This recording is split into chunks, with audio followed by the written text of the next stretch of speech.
pledge allegiance to the flag of the United States of America and to the republic for which it stands, one nation, under God, indivisible, with liberty and justice for all.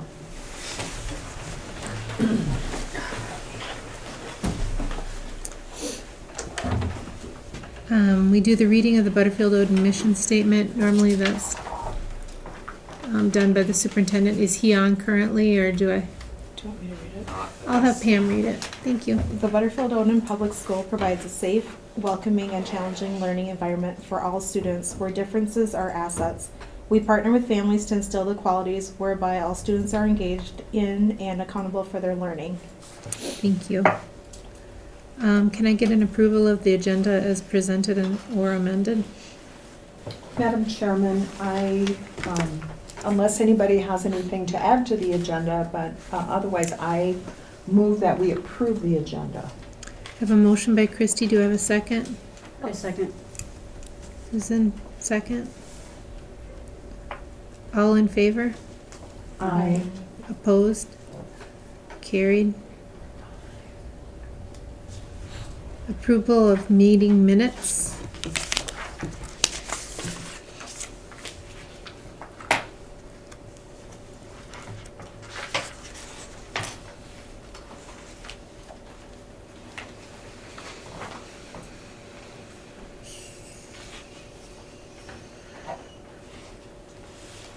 Do I have a motion for the minutes?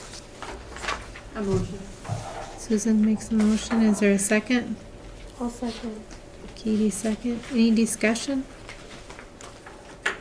Hearing none, all in favor? Aye. Opposed? Carried. Payment of October bills.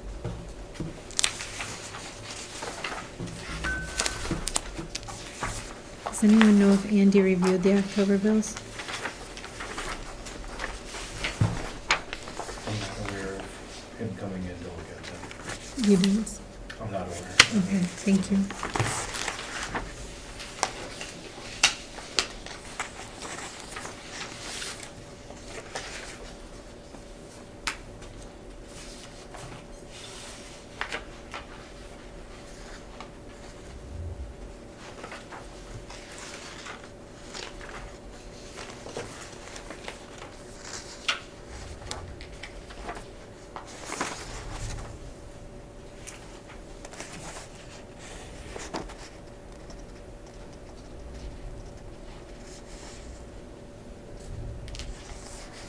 The one for Kennedy and Graven, that would be our attorney.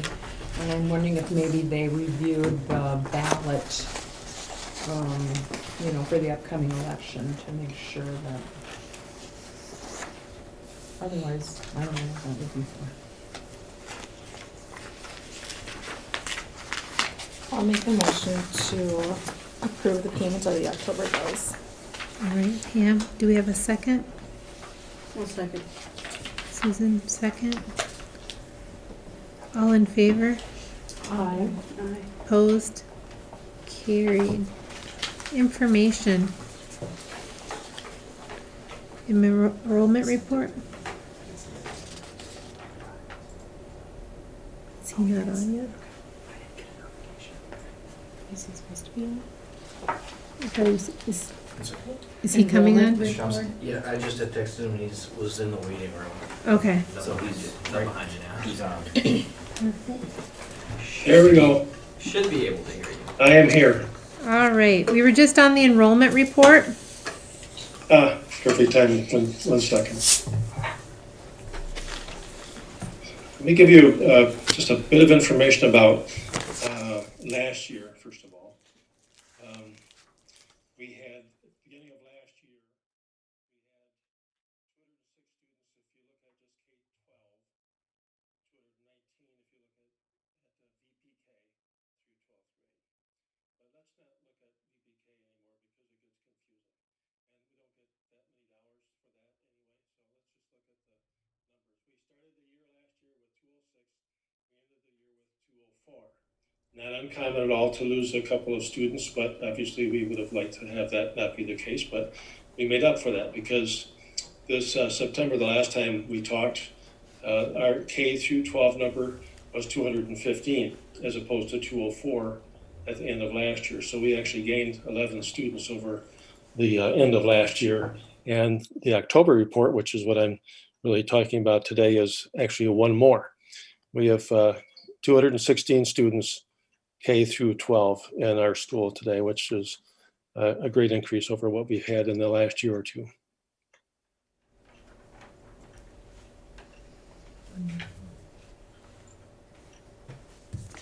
I'm happy to answer any questions about that too. Does anyone have any questions? Are the students that we're getting, Mr. Thomas, are they people that are moving into our district, or are they students from other districts that are looking for a school that is maybe a better fit for them? That's a great question, and actually the answer is a little bit of each, about half and half. Okay, Mm-hmm. thank you. And as I think I mentioned at the last month's meeting, one of the people, sometimes they answer this question, sometimes they don't, but the question is, what is your purpose for open enrolling? And that's, of course, part of what you're asking about. And the answer was that they're looking to the benefits of a smaller, more intimate school district situation. And that's what we provide. All right. Information on truth and taxation. Do you have that also? Was there a question about that? Or is it just a statement that it's the date and time of Tuesday, December That's- 21st? Right, that's all that is that's 2 months from now. Okay, perfect. Mm-hmm. On to committee reports, academic and athletic pairing. To my knowledge, we've done nothing with that. Building grounds, health, safety, transportation, we've not done anything with that. Community education, I haven't heard anything. nothing, all right. Continuing education, Christy, Susan? Yes, we were scheduled to meet October 18th, and my father was gravely ill that day. We didn't know if he would live, and so I contacted Mrs. Augustine, did not get a response from her. And then Susan, you were going through Pretty much the a same thing. similar It- situation. And I wanted to apologize because it actually did slip my mind. And like I said, we were real Yeah. busy with that stuff. Yeah, and then Katie, were you in the field? Yeah, we were finishing corn that day, and Yeah, the boys so were crying. I emailed her, I left a message, and she didn't respond to anything, so I feel very bad that, but things happen, so maybe they can reschedule and we can all be there, so. Because it's an important meeting. Yeah.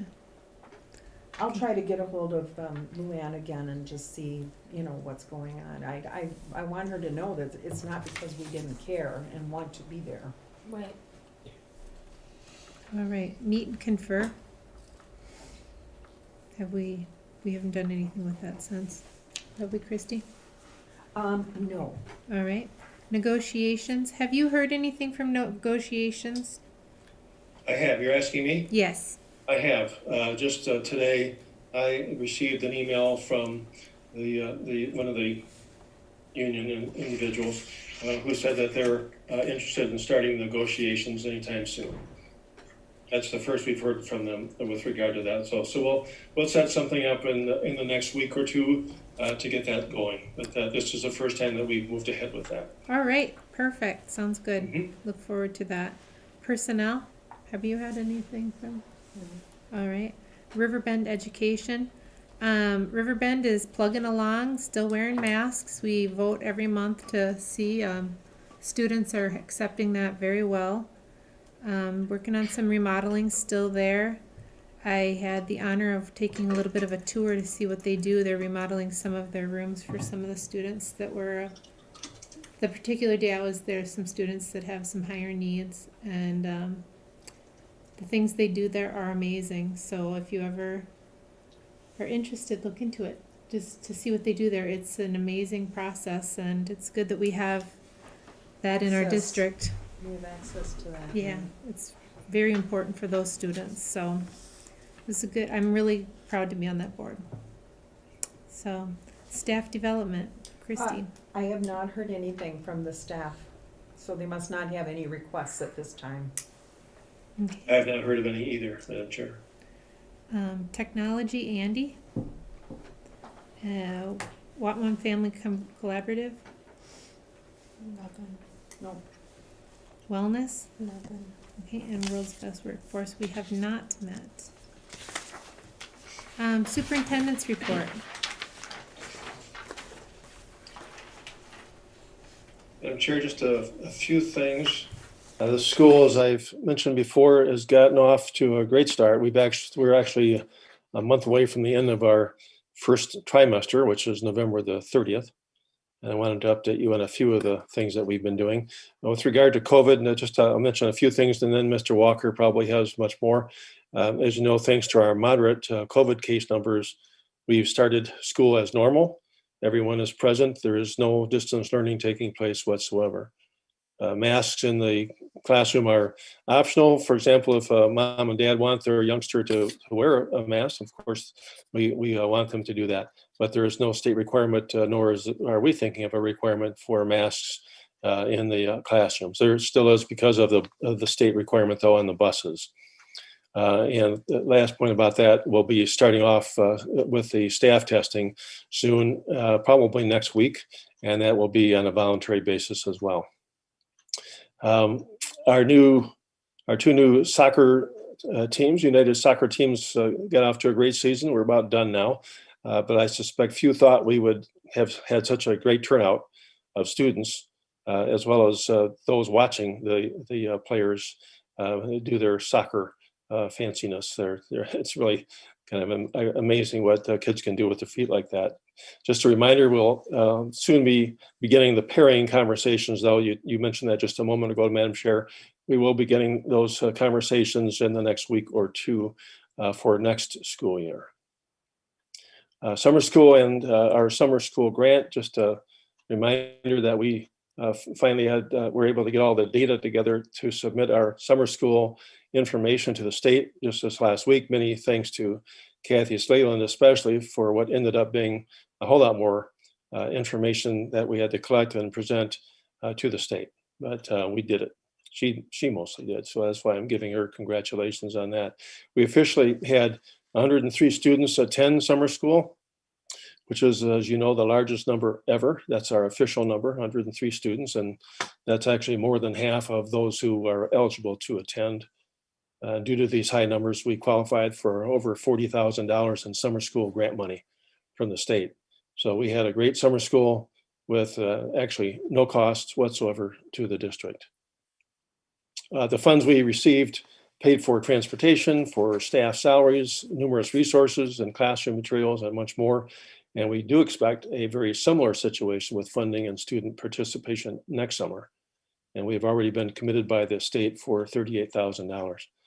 It was truly a great success. And I just, as you can imagine, can't thank the staff enough and everyone else for how successful that turned out to be. I've been getting help for writing a few different grants, and some of them are typical and some of them are not so typical, but they're not completed yet. So as they are, I will let you know those.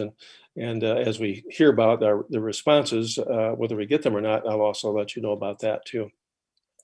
A couple more things. Our leadership team of admin and several teachers has been meeting with the MDE state cohorts and will continue to twice a month as we assist the teachers in providing the best academic program we can to students. Both Mr. Walker and I, along with the Minnesota state cohorts, will be coaching teachers in best practices for improving student learning. And this will include assisting in the classroom as much as time allows and providing teachers with professional development opportunities when available. This also includes walkthroughs whereby admin and the state cohorts will report back to the teachers their findings and suggestions. And Mr. Walker will address that again a bit more when he gives his report. The most important thing on our minds should be encouraging our community of the need for the proposed levy to pass on November the 2nd. By the way, that's only 1 week from today. Time is running out. Again, a reminder that this levy is specifically set to not burden our important farming community. Thanks to grant funds and from both the federal and the state governments, we were able to get through this year without any new levy money. But our present levy will expire soon, and we want to, and so will those funds from the state and the federal government. We want to be prepared now so our finances are stable and our district continues to be sustainable. I've sent out 2 letters. You may know some of this.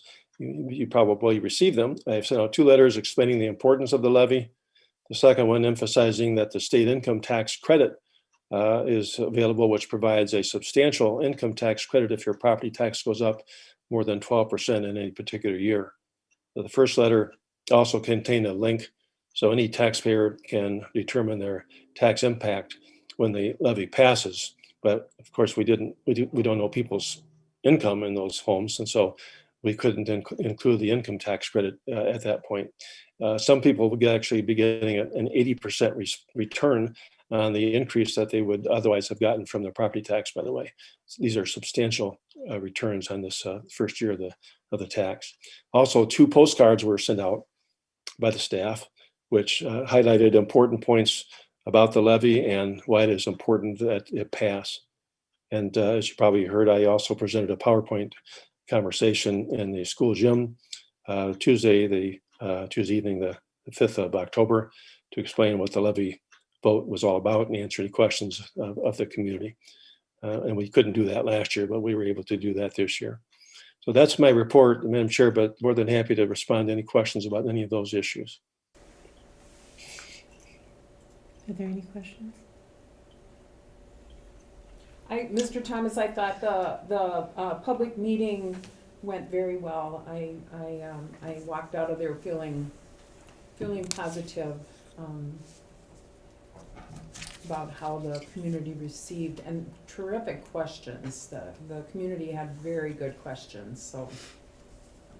They were, and there was, correct me if you think differently, but I don't think you will, that I thought there was a lot of positivity as opposed to negativity there too. Mm-hmm. I did too. Yeah. Well, just to reiterate my previous opinion, my father-in-law calculated, and he said that it would be $41 a month taken out of his taxes to help with the school. Is that for everybody or just certain people, or? It all depends. It's a good question. It all depends on a couple different things. For the most part, what the value is on your property, and in fact, it's almost totally that initially. But then the credit that I was talking about just a bit ago, Susan, is that depending on your income of the household, at the end of the year when you turn in your tax information, you can get a tax credit on that. So my guess, and I don't know for sure because obviously I wouldn't know his salary, and that's why it was difficult for us to talk about that. He's retired right now. He's retired? Yeah. Okay. So he would, my guess, frankly, is that he would gain back probably 80% of what he would have contributed. So if you look at $40-some a month, and then you want to multiply that times 12, and you're talking about maybe $500 more, then this is my guess, but he would probably be receiving about $300 or $400 of that back with that credit. So the end cost to him would be just $100 and some for the entire year.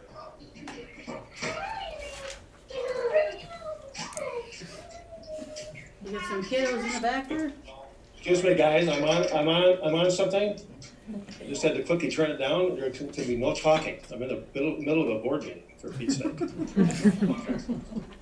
I mean, I respect what you're trying to do here, but like I said before, I know a lot of these people, they're farmers, they're hard workers, and they usually have to save every last dime because they're just.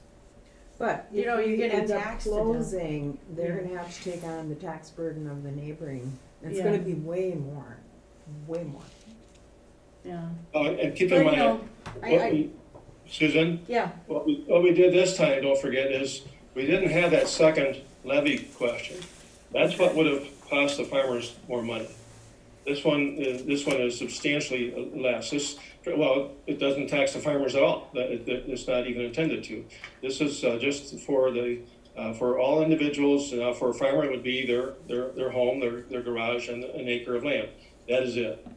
So it doesn't hurt the farmers Okay. intentionally. Okay, but I just wanna stand on my original point, so. Yeah. You know, no disrespect meant or anything. Mm-hmm. Well, we're trying the best we can to protect those who would be most hurt, and that would be the farmers, I think. And so that's why we did what we're doing.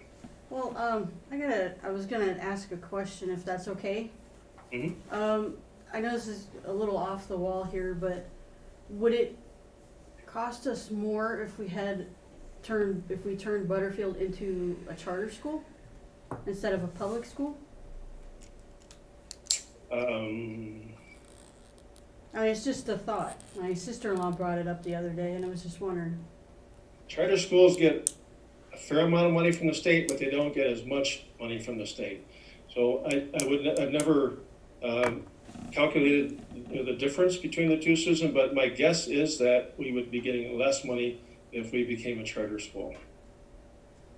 Okay. Well, it's just an idea. I was just pondering it. Mm-hmm. Because I would think if it was a charter school, we would have more say in what the kids learn and how we run the school. Is that how it I'm sounds? not sure that you would. We follow what the state mandates are, and they have to follow the same state mandates. If you're talking about a religious school, a Catholic school, Lutheran school, Methodist school, that's a whole different thing. But if you're talking about a charter school, the reason that they get all the same kinds of funds, for the most part, that regular schools get is because they have to follow all the same rules that all the other schools follow. Okay, but wouldn't it have less government intrusion? No, that's what I'm saying. Okay. There would not be less. Okay. And I have to say that, let me just give you a quick half-minute political comment. All this information that we're hearing about government intrusion and government telling what we have to teach in the classroom, that's not happening at our school. And I don't know about other schools, but you can talk to Mr. Walker as well. There's not a single time that I've felt in the time I've been a superintendent in any of the schools in Minnesota that I felt that the state is trying to tell us what to teach or how to teach it. Okay. That sounds good. It makes me feel a little better. Good, yeah. I want you to feel better because that's the truth, truly.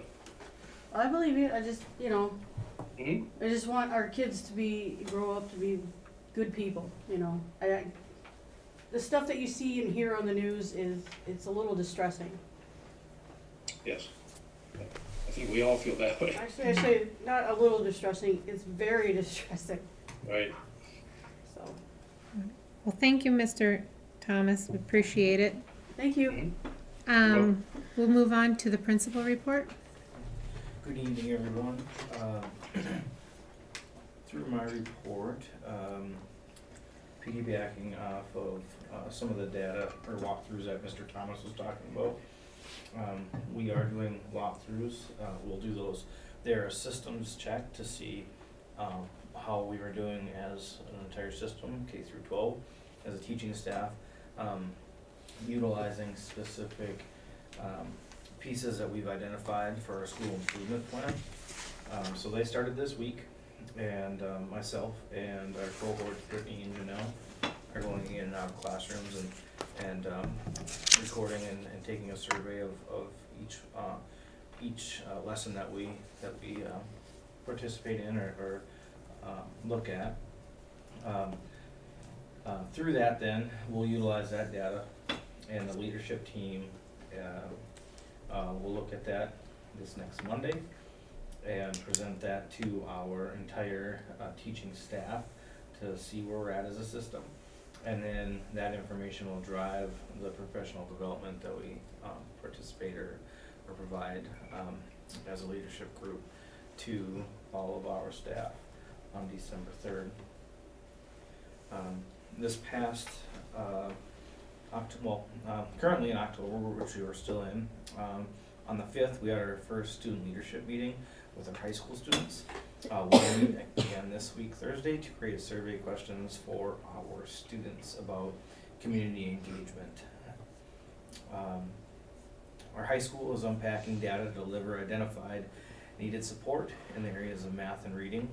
We're using our FastBridge data, in which we started testing our students 7 through 11 last spring, and then we did that here at the end of September and into October.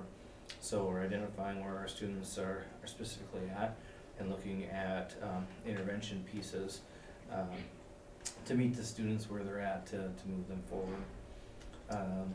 We're taking a look at submitting application work for utilizing our AIG classes for FFA. Our teacher that we have looked to hire, Ray Gustafson, qualifies as an AFNR teacher, and to start our own FFA program. So there is some work that is being done between myself as well as Mr. Gustafson on checking off the pieces in each one of those steps. Some of those things that we are doing in order to do that are identifying classes and putting them in sequential order, and then creating syllabi for each one of them, and submitting that to the state. There is like a leadership group that will meet, and that is going to be comprised of local businessmen and women that are in the ag community, and so there's all sorts of people that or different things like agribusiness that we could get in as well to kind of oversee and help solidify that.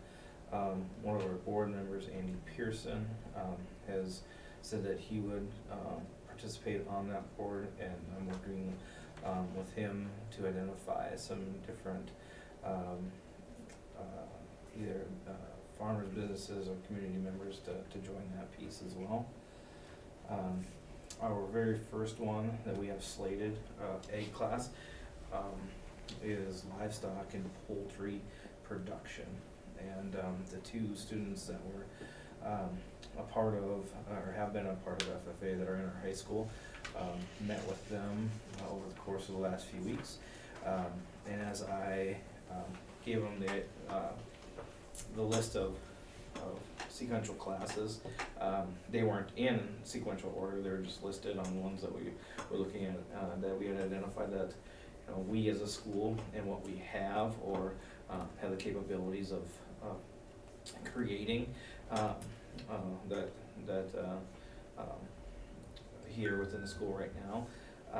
They actually identified this one as their very first one, and what was neat about that is it's also what Mr. Gustafson had rated as his first one. And so livestock and poultry production is our very first class. Now, they go in a sequential order. They don't have to be taught in multiple, there doesn't have to be multiple egg classes in a trimester. So we can, as long as we're offering egg classes, those students participate in those classes. They can then extend their opportunity for learning with FFA with Mr. Gustafson. We're entering Mr. Gustafson into a mentoring program through the state that they have created for new AFNR teachers for first year and second year, I believe, as well. There'll be some free curriculum stuff that they'll have opportunities to use and learn with, and then what they have seen in success over the years that they've had this service to schools and teachers is there's a 95% retention rate with those teachers as they follow that program.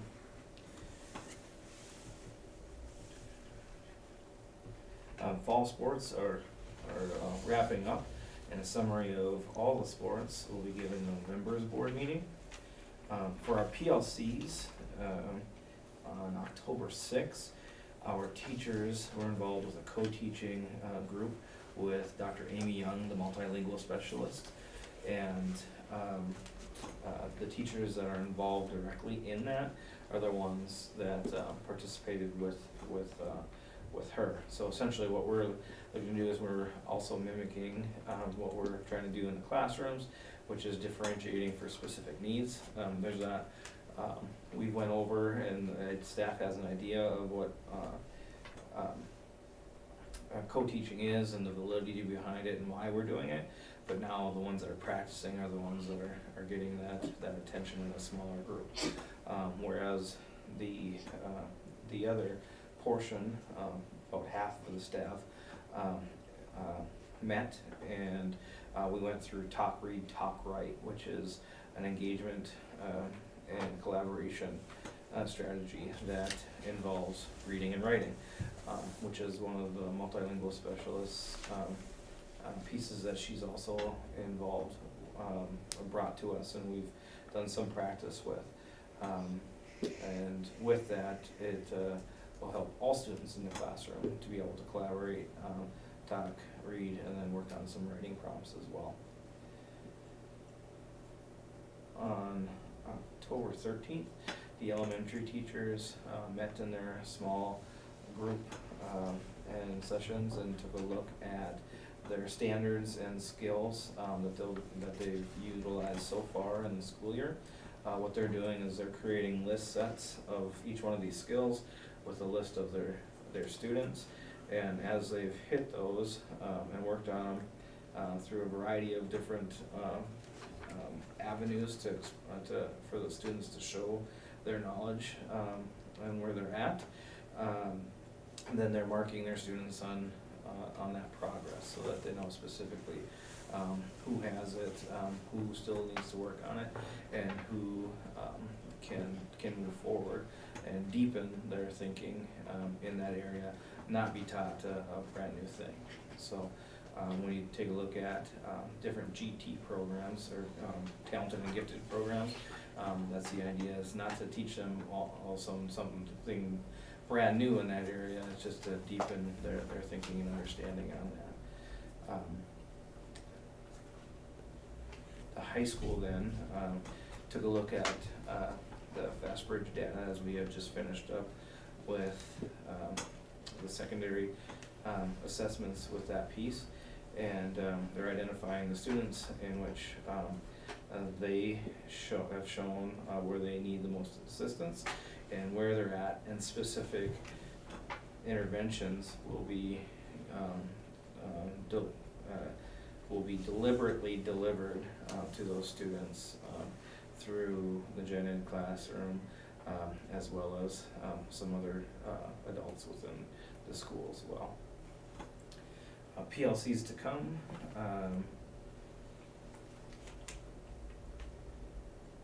Tomorrow is PLCs in small groups with our elementary teachers moving forward. They're bringing student work to discuss and collaborate with each other on that. And then the high school teachers have conferences.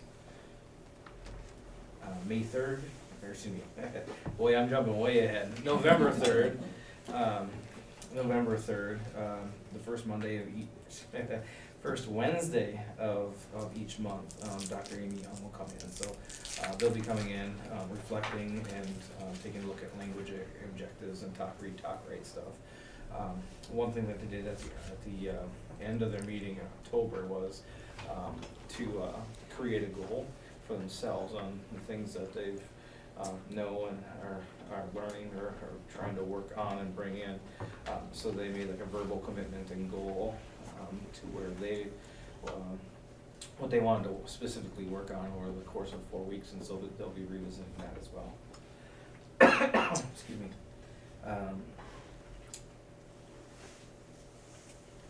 Otherwise, reminders and things to come. Again, high school conferences tomorrow night. We have the 7th through 12th grade fall concert on November 9th. That's at 7 p.m. Elementary conferences are going to be held on the 22nd and 23rd. Those will be through invites, and we'll look to set up sibling strings so they go back to back with families. It'll be the evening of the 22nd and the day of the 23rd. Thanksgiving, the students will have, and staff will end up having a break. As we move forward, 24th, 5th, and 26th, the students will be out. Trimester 1 ends on November the 30th. Trimester 2 starts on December 1st. There won't be any school for our students on December 3rd, as that will be a workshop day based off of the walkthrough data that I discussed at the beginning of our conversation. Kindergarten through 4th grade holiday concert is going to be held at 2 p.m. on December 20th. And 7th through 12th band choir concert at 7 o'clock p.m. on December 20th. And then the last thing as we go in and open up the new calendar year is we have a holiday break from December 23rd to January 2nd. So a lot of things taking place in the next 8 weeks.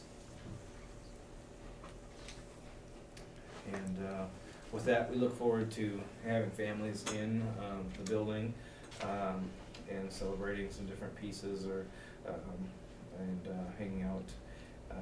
As our main goal is to get families and communities either on the property or inside the building. So looking forward to that. All right. If there are any questions, I can field those at this time. You mentioned test scores earlier when you were talking. Have they improved since last year? I mean, are they going up or are they steady or? Yeah, so the test scores that we did, the testing that we did last year in April, and excuse me, that was in May for Fastbridge. That was kind of like our baseline data for our students at the secondary. What we did as a whole, as we opened up our workshop week, we looked at our kids as a whole group, as well as with that, as well as with MCA, the state standardized tests, and that was something that the state had said, hey, because of the last year and a third, year and a half of education, take a look at it as a system first, and then start breaking it down. So that's what we're doing now. And so I haven't put Billy against Billy himself from spring to fall, but the idea is to a baseline and practice run in the spring, so we knew what it was like to start that data process. And so we are now taking it 2 steps further to where now we're identifying those students, where they're at, what instructional needs that they have, and then we'll put them into groups. The biggest thing will be is when we want to look at look at data, is growth spring to spring. It's not so much of a worry about spring and then fall. Is there a summer slide, as they'll call it, or something like that, or summer slump?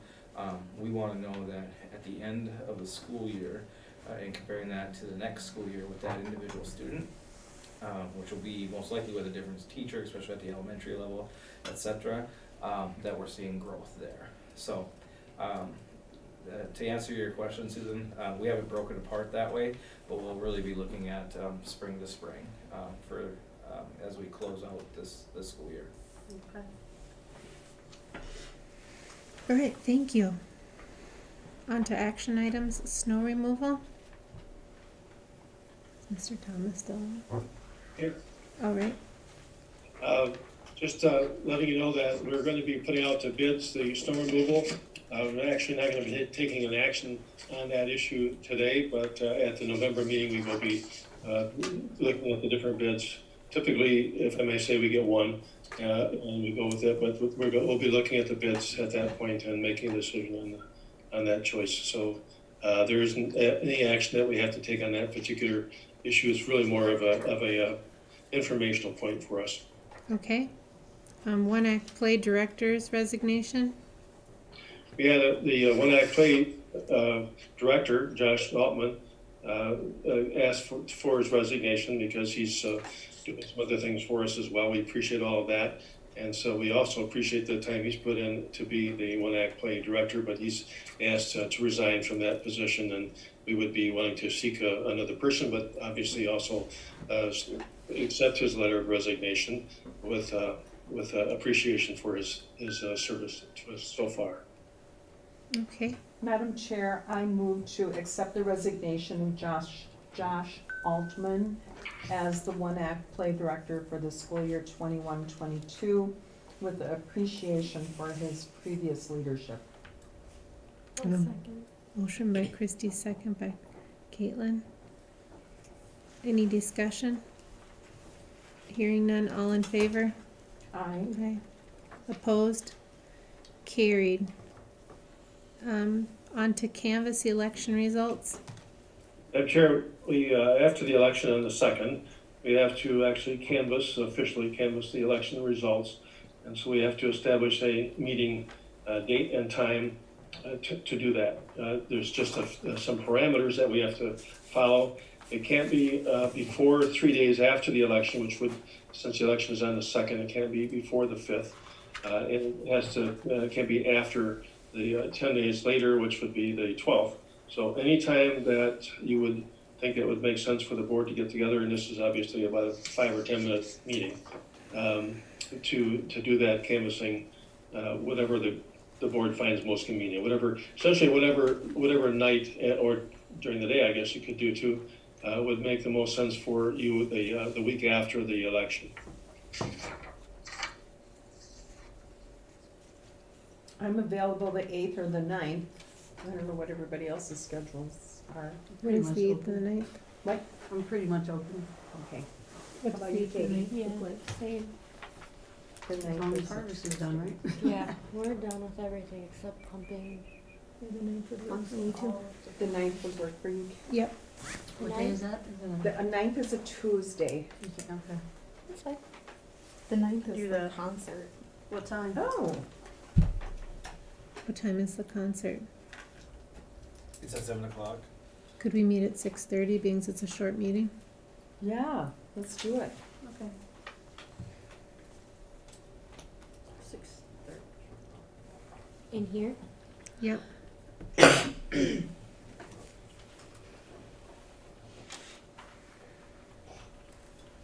Did you hear that, Mr. Thomas? November 9th at 6:30? I caught that, yes. Very Okay, good. All right.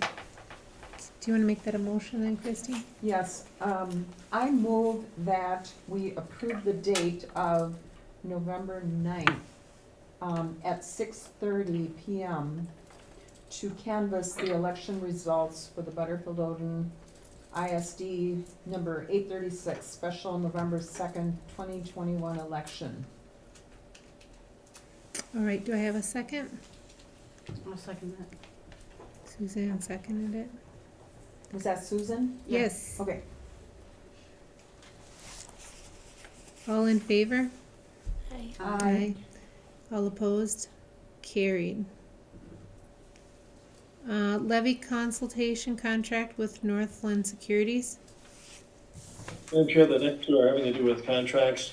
The first one, number 4, is Northland Securities, which is a gentleman by the name of Greg Butterfield, who we've worked with before, and he helped an awful lot, again, with putting together the ballot information, giving suggestions. He was the one who also put together the information for the tax, what did we call that? The tax, I'm forgetting the second word, but the item that you could use in your letter or on the website, where we also had that information, the tax calculator, that's what it is. Okay.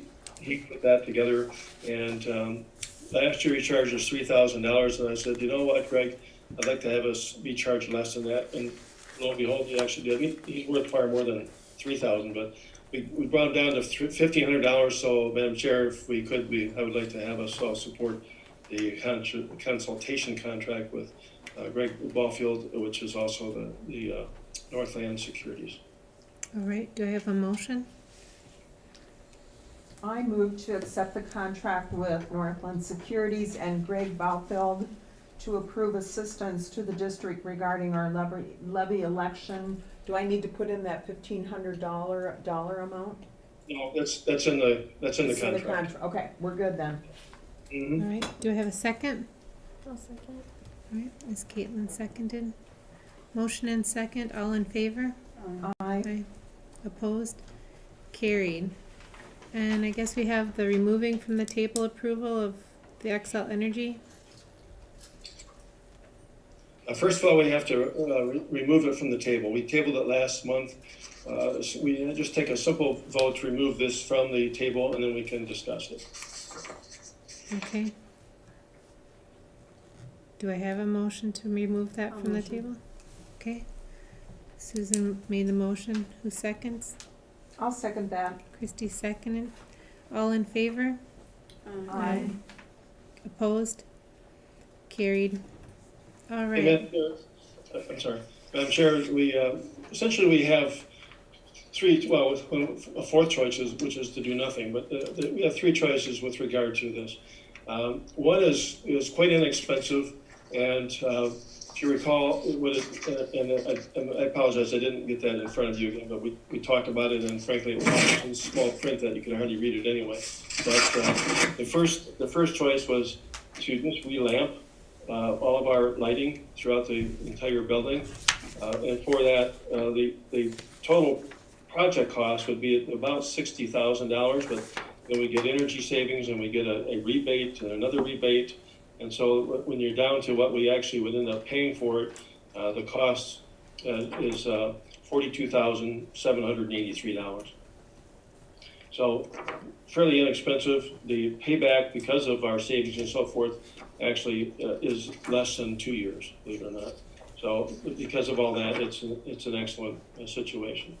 Then you get into the more expensive two. The second choice is if we have a retrofit kit upgrade. In other words, we just take out all the lighting that we have, replace it with this lighting that's flush with the ceiling. It's not going to be providing us much more in the way of lighting savings as far as energy savings. It'll just look a whole lot better and be a whole lot better, and it makes the building look a lot sharper than just having these otherwise fluorescent looking bulbs sticking out, which won't be fluorescent anymore. They'll be these LEDs. But the cost on that is considerably more. The net, without getting into all the other numbers, the net cost for that compared to the $42,000 for the first choice is $167,000. And the time that it would take to pay it back would be about 13 years. The third choice is that same system, retrofitting, I guess you could say it that way, everything, but having all the sensors and the dimming, for example. I'm able to see my picture on that screen behind all of you, and you can see how it's so dim you can hardly even see me. And that you wouldn't have to worry about that because it would be clear as a bell. You'd be able to dim whatever portion of the classroom that you would want to be dimming. And then also censoring, as I mentioned, I get to school early in the morning and the lights we have to have them on because otherwise I can't see where I'm going. But if we didn't have that, we could have them just purposely with a sensor pop on as I walk in the door. Same thing as I leave at 7 o'clock, 8 o'clock at night. They wouldn't be on in the evening except until I walked out the door, and then all of a sudden they're opening on again so I can walk out and see where I'm walking. So wonderful situation. Question is, do we want to spend that much more money? That's what you really get down to. And the cost on that is $194,000, about $30,000 more, not quite. And of course, it takes a bit longer then for the payback, if you want to call it that, 14 and a half years, according to their figures. So you're looking, it's just a matter of what we want for our school at this point, what we feel we can afford and so forth. The first choice, again, just by way of review, just under $43,000, and depending on whether you look at the maintenance and other kinds of things, the payback, as I see it, is, I'll just say it's a bit under 4 years. I'll even boost it up a little bit so that's within 4 years we should have that all paid for. Second choice, $167,000. That'll take about 13 years. Third choice, $195,000. It'll take 14 and a half years. So let me open it up to any questions and thoughts, and definitely have a discussion about whatever we think about this, but the pros and the cons. If we just want to have the energy savings and enjoy that, which is important as far as I'm concerned, then we can go with a much less expensive approach. I open up to questions and thoughts.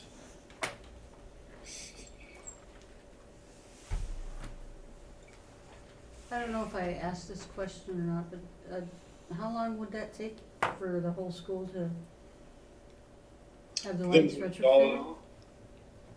Is that what you said, Susan? Huh? For them to install it? Yeah, how long would it take? I think they said 2 weeks, Okay. and they work around our class schedules. Okay. Do they do the maintenance if things have to be changed, or can our janitors do that? Our own people can do that. Okay. If there's a maintenance cost, depending on which of those choices we choose, if there's a maintenance, let me say it this way. If there's a bulb that goes out before it's supposed to, they give us the bulb. We put it back in. Okay, so you don't have to purchase a new one if it goes out? No, I think it was something like 10 years. Okay, so that's a 10-year guarantee? Mm-hmm. Good.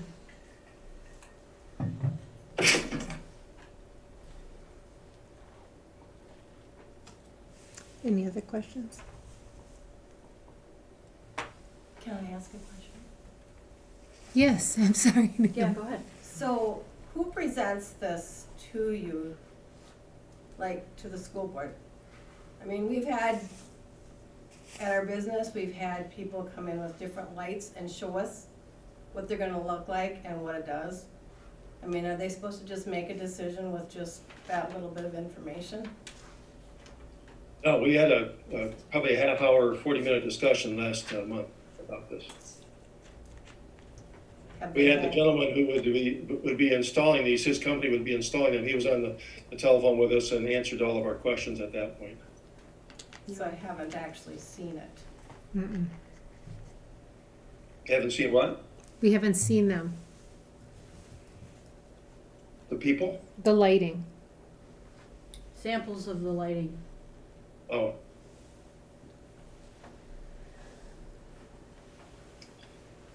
Would there be a way that we could see what they might look like before they put them in? Absolutely. I think that would help out a lot, so you can see how it looks. Mm-hmm. And again, keep in mind, if you go with the first choice, they don't change the fixtures. They just install LED lights and take out the fluorescent bulbs.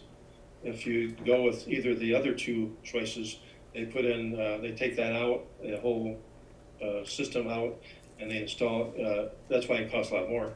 And they install the much nicer flush systems that just fit right into the ceiling. No question that they're better looking and they're nicer. Would he ever consider coming and meeting with us at our next meeting? Just to show us exactly what these things would look like? I'm sure he would. Do you want to table it again? Do we have to? How do we make a motion? I can't remember. Do we make a Same motion? thing, we just make a motion to table the that we have here, which is the question is to accept an Excel energy rebate and retrofit lighting and design contractor. That's what we would table. Okay. And someone just asked to say, I move the table. Okay. Does anybody want to make that motion? I'll make a motion to table the acceptance of the Excel Energy rebate and retrofit lighting and design lighting contractor. I'll second that motion. Okay, Christie, all in favor? Aye. Aye. Opposed? Carried. So, Mr. Thomas, if you would set that up next, For our November meeting, I will do that. yes, thank you. Right. I guess we're to the point where we are in public comment. Any person attending is encouraged to speak at this time with questions or concerns regarding the district. The board will take into consideration and If action is needed, be put on the next month's agenda. If your comment involves any staff member, principal, and/or superintendent, we encourage that you go through the chain of command established by the district in order to remedy the situation. Comments will be limited to 3 minutes per person for any item or matter. Did anybody sign up to speak, or does anybody want to speak? I just want to say thank you to the committee for the informative postcard that went out to the Butterfield Odin residents. So I think they did a very nice job, and I want to thank them publicly. Have they been sent? What? Have they been sent out already? We've had 2 of them. Yeah, they sent them out. Is that You right? haven't gone through your mail carefully. I have never gotten one of them, and I go through my mail every day. You haven't gotten one? Has everybody else gotten them? I got And you one. get your mail in town, right? I'll give you mine, because I've looked at, yeah, you can have it. Yeah, we got it. It's got our name on it, but you can have it back. That's why I haven't got one. Okay. It should go out in bulk mail to everyone. Yeah, I thought it was supposed to go in bulk. I got the letter, but I never got this. Okay, I got one thing, sorry. No, that's okay. On behalf of Butterfield-Odin prom and after prom, we would like to invite you board members and staff and whoever to a Halloween trail this Saturday. We're doing this as a fundraiser for prom and after prom. So it starts at 6:30 to 9 for like the less spookier trail, and then from 9 to 11 it'll be a little spooky. So Where's it at?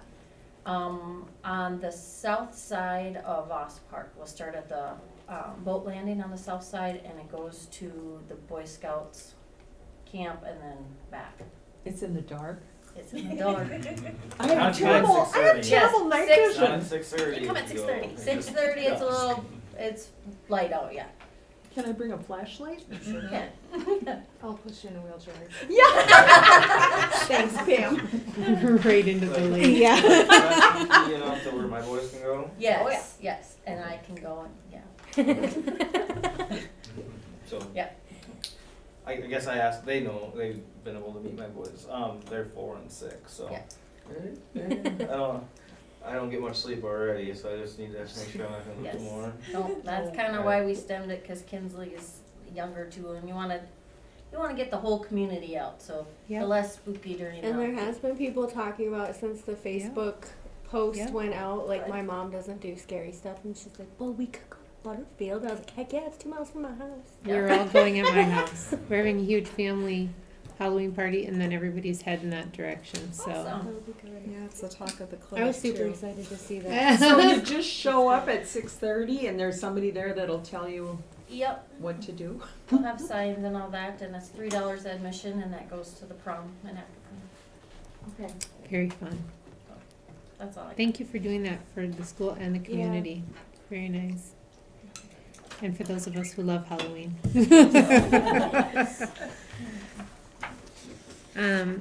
Is this something that was for us? It was in our packets. It was picture day. Are we supposed Is to it just do an that? FYI? It was picture day, yes.